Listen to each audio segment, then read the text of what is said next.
meu nome é Débora Alcice Salomão, eu sou advogada e arbitralista. E quando eu falo que eu trabalho com arbitragem, muita gente me pergunta assim, arbitragem de futebol?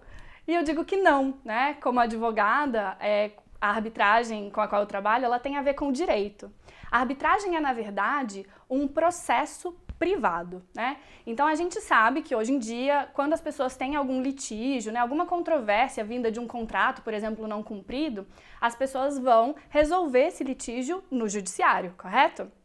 Só que o judiciário não é a única porta que pode oferecer a resolução dos conflitos, né? É possível você ter uma sentença e ter uma resolução daquele conflito fora do judiciário. E a arbitragem é um desses métodos.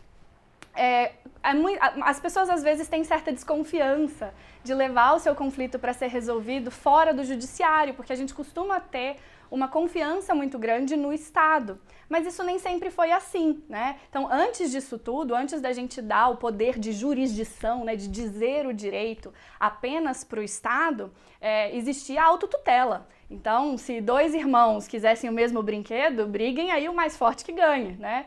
E a sociedade foi vendo que esse tipo de solução está longe de ser a melhor. Então, as sociedades, as tribos, os clãs, eles sempre foram na direção de escolher uma pessoa que resolvesse aquele conflito. Então escolhia talvez a pessoa mais velha daquela tribo, né, o ancião, a pessoa que tinha mais conhecimento sobre aquele litígio para resolver aquele conflito. Essas pessoas eram os árbitros, né? E depois demos a eles os nomes de juízes e hoje num Estado democrático de direito, nós enquanto sociedade damos aí o poder de tutelar os direitos exclusivamente ao Estado.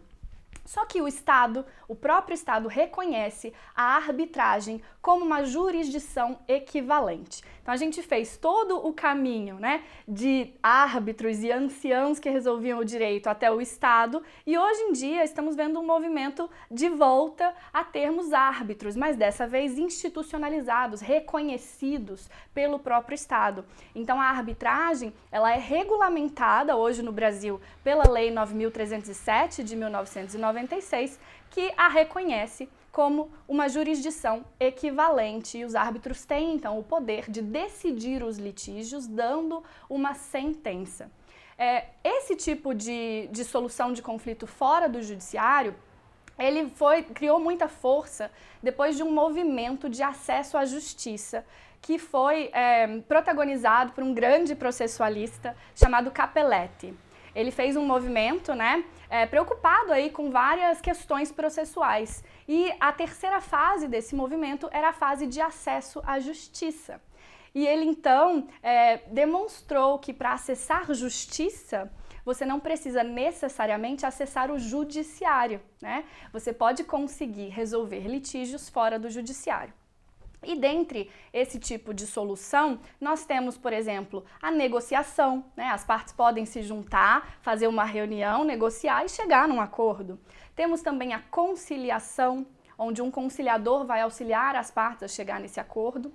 E temos também a mediação, onde um mediador é que vai fazer aí esse meio de campo e tentar restabelecer a comunicação entre as partes. A mediação, ela é muito importante e conhecida em conflitos entre pessoas que têm uma relação continuada, por exemplo, vizinhos, né, ou sócios de uma empresa, empresas familiares que têm problemas societários, costumam recorrer à arbitragem porque o mediador, ele tem técnicas para conseguir restabelecer a comunicação entre as partes e entender as nuances do processo que vão além do direito.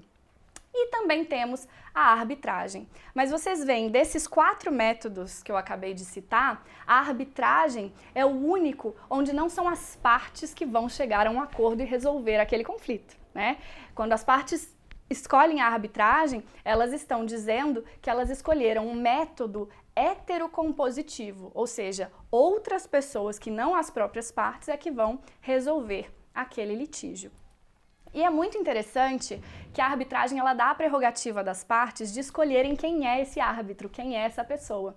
Quando você leva o seu litígio para o judiciário, você tem, claro, a certeza de que você entregou o seu litígio para um juiz de direito, né, que estudou direito a fundo, que estudou para passar num concurso difícil, que fez o curso de formação de juiz e que vai ter toda a atenção ali com o seu caso, mas que também, além do seu caso, tem diversos outros. Então, a celeridade do processo judicial é uma questão muito debatida hoje em dia, né? Muitas vezes um processo que nem é tão complexo, passa mais de 5 anos na primeira instância. E além disso, você não pode escolher quem é o juiz.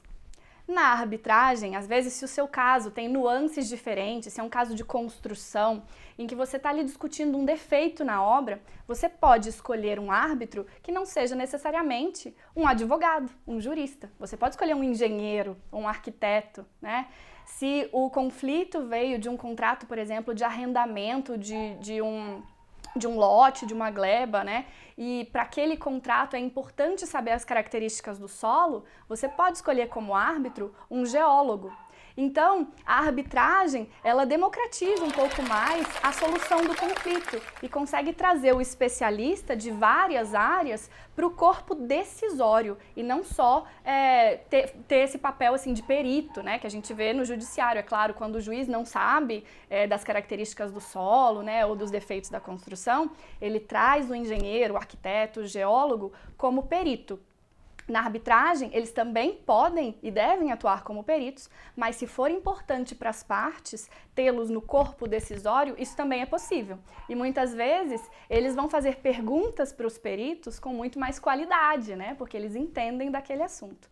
Então, é interessante que você, mesmo que não seja estudante de direito ou advogado, saiba dessa possibilidade de atuação também hoje dentro da arbitragem, dizendo, né, o direito, dando solução para casos jurídicos, casos contratuais, litígios, também através do seu conhecimento técnico. Bom, então, em suma, a arbitragem ela é um processo privado, onde as partes vão escolher um terceiro ou um painel de terceiros, né, 3 árbitros, por exemplo, sempre em número ímpar, para não dar problema na hora da votação, vão escolher esses árbitros ou esses árbitros serão escolhidos na forma que elas entenderem.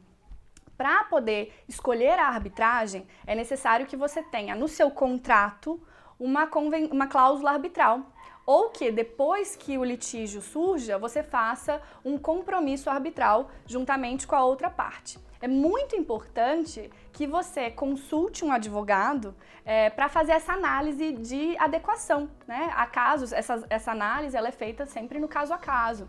Há casos que são interessantes para a arbitragem e há casos que talvez sejam mais interessantes para o judiciário ou para a mediação, como dito antes. Então, o advogado ele deve estar preparado para fazer essa análise de adequação de método de solução de conflito. Qual é o melhor método dentre esses apresentados?